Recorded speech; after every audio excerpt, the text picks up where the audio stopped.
អ្នកនយោបាយជើងចាស់ថៃរិះគន់នាយករដ្ឋមន្ត្រីរបស់ខ្លួនរឿងចរាចរផែនទីព្រំដែនជាមួយកម្ពុជា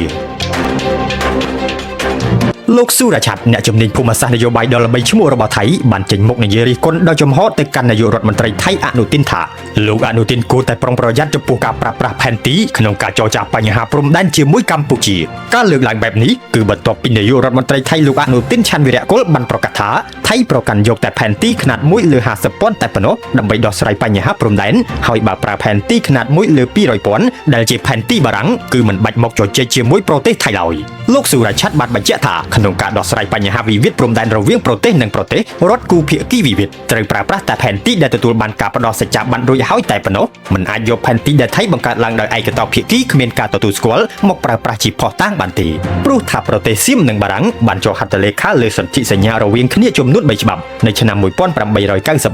1904 និងឆ្នាំ1907លោកស៊ូរ៉ាឆាត់បានបញ្ជាក់បន្ថែមថាដូច្នេះហើយការប្រកាសរបស់នាយករដ្ឋមន្ត្រីអនុទិនមិនមែនជារឿងដែលផ្ដល់ផលប្រយោជន៍ដល់ប្រទេសថៃឡើយហើយវាអាចនឹងក្លាយទៅជាភាពចាញ់ប្រៀបក្នុងផ្លូវនយោបាយទៅឲ្យភាគីកម្ពុជាវិញនេះបើយោងតាមការចុះផ្សាយរបស់បណ្ដាញសារព័ត៌មានថៃ Matichun Weekly